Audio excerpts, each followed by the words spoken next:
ความรู้มีความสามารถประสบการณ์ทางด้านการเมืองคนที่ยืนยันกับพี่น้องชาวอำเภอโนนไทยได้มีคนเดียวที่พี่น้องให้การยอมรับขอเสียงตบมือต้อนรับ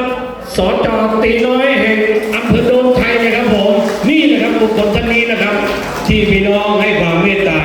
นะครับจนท่านได้เป็นสจ.อำเภอโนนไทยท่านจะมายืนยันนะครับว่ารักชาติเป็นอย่างไรดีขนาดไหนพี่น้องครับครับก็กราบสวัสดีนะครับเพื่อนพี่น้องทางผู้ใต้เหตุใกล้เคียงครับเมื่อกี้ก็ได้ไปพูดคุยกับพี่น้องหลายชุดนะครับตอนท่านผู้สมัครก็อยากพบปะพี่น้องผมสจ.ก็พามาพบปะพี่น้องเพราะว่าการทำงานในสภาของสจ.เนี่ยทำงานในสภาก็ต้องพูดในสภายกมือพูดแต่ท่านผู้สมัครนี่ก็เป็นประธานสภาก็รู้กันเนี่ยพอผมยกมือก็ต้องให้ผมพูดผมก็เลยได้งบประมาณมาพัฒนาหลายเส้นอยู่ครับได้เส้นสำโรงหนองแวงเนี่ยเสร็จแล้วเสร็จไปกับพี่นี่ก็อีก5 ล้านนะว่าล่าสุดนี่ครับจากสำโรงมากับพี่บ้านไหนเนาะบ้านไหนที่ลืมเนี่ยครับเสร็จแล้วก็ได้แล้วเสร็จแล้วมาน้องล่างมาจากบ้านวังก็ทำให้ในงบ3 ล้านก็เริ่มจากดึงสง่าบ้านบางมาน้องล่างนี่ครับอันนี้ก็พัฒนาให้เขตข้างภูเราเพราะว่านายกไม่ค่อยขอผมนายกเก่บ้านเก่รวยไม่ค่อยขอผมก็เลยต้องทำจากบ้านอื่นมาหาข้างภูหลายๆสิ่ง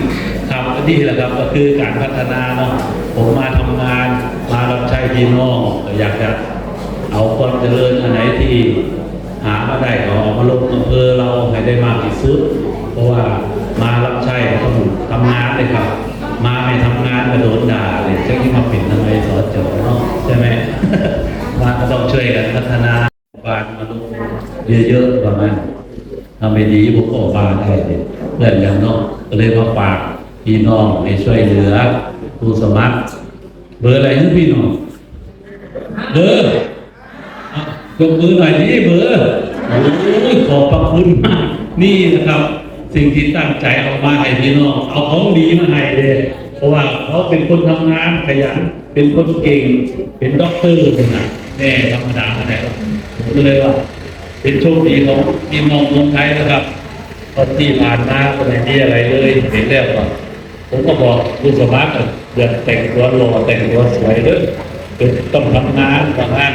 อนที่ผ่านมาเมืองไทยไม่ได้ประโยชน์อะไรเลยนั่นแหละครับก็เลยเป็นการขาดโอกาส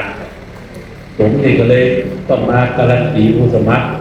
ถ้าได้เห็นก็ต้องมาพัฒนาเมืองไทยนะงบประมาณเอามาได้หลายหน่อยยิ่งได้หลายยิ่งเยอะยิ่งดีพี่น้องที่เลือกให้เป็นเรื่องได้แล้วนะ